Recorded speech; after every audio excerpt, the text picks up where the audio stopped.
Nung isang linggo lamang po, habang ako po ay umiikot sa lalawigan ng Laguna, meron akong nadaan ng patay. Nag-suicide daw yung anak dahil sa online gambling. Doon po sa may Bae, Laguna. Merong isang lalaki din na addict sa online gaming. May pera para sa kanilang inihandang kasal. 300,000 ang pera niya. Pero sa kadahilan ng gustong magdagdagan ng pera para sa kasal, ayun, naubos. At yun ang naging dahilan sa pagkitil niya sa kanyang buhay. Meron akong ding personal na kilala doon sa amin, sa bayan namin, sa Santa Rosa, Laguna, dahil sa paghahabol na makamit niya ang kanyang winnings from 300,000 na maging 700,000. Kasi nanalo na siya eh. Nag 300,000, naging 700,000. Hinahabol niya na maging 1,000,000. Ganun din po nangyari. Pagkitil sa sariling buhay, ang nakamit, imbis na 1,000,000. Ilan pa po sa ating mga kababayan ang naa-addict sa scatter? Mga estudyante na nag-aaral, baon na imbes na para sa pagkain, ay sa online gaming itinaya na baka sakali makabili ng dagdag pang Jollibee. Mga tricycle drivers na maliit na ang mga kita sa pasada, makikita mo pa na nasa scatter at nagbabaka sakali na may pandagdag sa ulam na kanilang kakanin. Na ayun, nauwi pa sa asin ang ulam na sa kadahilanang na natalo sa online betting. Malulungkot ka sa iba't ibang istorya ng iba't ibang klase ng tao sa ating lipunan na hindi makaahon sa tawag ng online gambling. Scatter, meron nga dyan, teacher, nangungutang dahil sa pinadaling sugal sa ating bansa. Easy access eh. Kahit sino pwede magsugal. Naalala ko kung nung unang panahon, nung bata pa po kayo, Mr. Speaker, noong ako naman ay bata rin, na nasa Pagsangal, Laguna, naalala niyo po ba, Mr. Speaker, na nagpupunta kayo doon sa mga peryahan, di ba? Hindi mo naaalala, Mr. Speaker, pero ako naalala ko, nakita kita sa perya. Di ba meron doon tinatawag ng mga beto-beto, yung mga color games, na kung saan nakakataya ka para manalo o matalo. Kung gusto mo talagang magsugal o maglibang, pupunta ka sa perya. At sa tuwing kapistahan lang yun nagaganap. Minsan lang. Pag gusto mo magsugal, pumunta ka doon. Minsan lang, 1 taon. At nung ako naman ay napunta na sa kolehiyo, nauso naman ay casino, dahil sa pagtayo natin ng PAGCOR, medyo yung perya naging big time, na nag-evolve na. Dati yung peryahan, meron ding mga konsepto ng entertainment. Di ba? Meron mga rides, mga Ferris wheel, meron niya mga horses, yung mga horse carousel, mga kainan, na ginagawa na din ng mga casinos na meron other form of entertainment like bar and restaurants. May mga disco pa dati. Sadyang nagbabago na ang evolution ng gambling.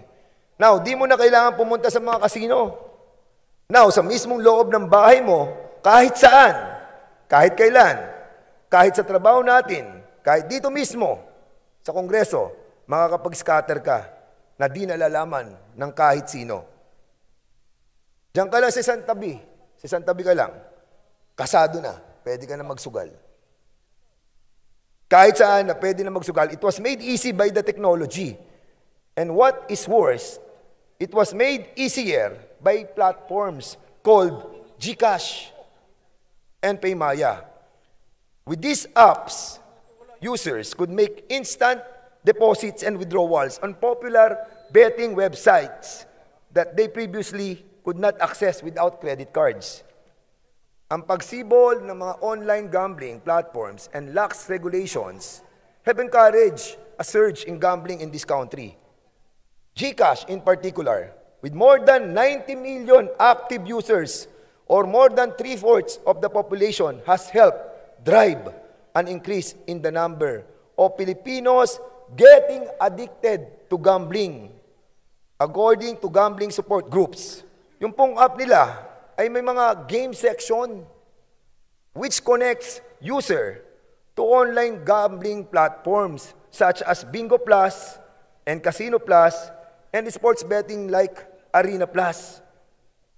GCash also has a microloan feature, GCredit, which lends users up to 50,000 pesos. Nagpapautang pa po sila dahil po sa easy accessibility sa mga sugal, people can easily join any gambling app. Even small-time gamblers can cash in a small amount of money, kahit nga 100 piso eh. Kahit 100 piso lang, makakalaro ka na. Di tulad dati, pag pupunta ka ng casino, di pwede ang 100 piso. At di pwede ang below 21, according sa Republic Act 9287. But now, with limited access to regulation, kahit sino pwede nang magsugal. Pasok ka lang sa GCash, then games, yun na, makakapili ka na ng lahat ng sugal na gusto mo. Mr. Speaker, alam nyo, sa totoo lang, marami nang sinirang buhay ang mga scatter na ito. Mga mag-asawang hirap na nga sa buhay at hirap na sila sa kanilang pang-araw-araw na kakainin, subalit dahil sa dali sa kanila ang makapasok sa online gambling platforms through GCash, ay naisusugal pa yung maliit na kinikita nila sa araw-araw. This Congress should intervene on this. Totoo na parte na po ng kultura ng Pilipino ang sugal. Pero hindi ganitong klaseng sugal. Kahit saan, kahit kailan, pwede. Ang ganitong klase ng sugal, ang online gambling ay addicting. Meron siyang hidden addiction as it can be done in the privacy of the room, of the home, and is hard to detect. Marami pong sa biktima, kasi mayroon itong tinatawag na hidden addiction. Lalo na po sa ating pong mga kababaihan in low-income families. The growing number of Filipino women who say they are addicted sa gambling is very alarming because it is in contrast to the global norm. Sa buong mundo, 1% lang ng mga kababaihan ang humihingi ng support sa kanilang gambling addiction dahil nahihiya sila. Aside sa madali ang access sa mga gambling online, nadadagdagan pa ito ng mga advertisements ng mga vloggers and social media influencers giving our poor, vulnerable people tips and being lured easily. Marami ang nagsasabi na naging gambling addict sila because of this app. Ang bilis kasi.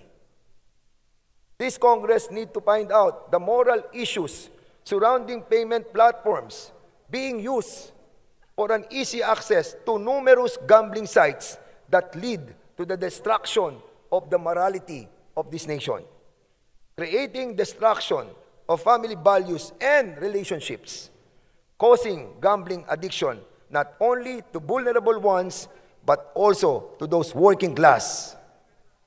Kahit dito sa Kongreso, madami akong nakikita at namamasid ng mga employees na nag-i-scatter. Kasi madali lang eh. Lagay ka lang ng pera sa GCash, then scatter na. Dami na na-addict dito. But need to remind everybody, tignan ninyo ang inyong mga sarili.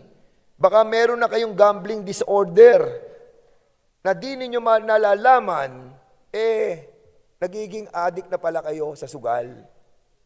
A recent qualitative study found that indebtedness and shame were factors that strongly link gambling disorders and suicide. Baka di natin namamalayan, doon na pala tayo patungo.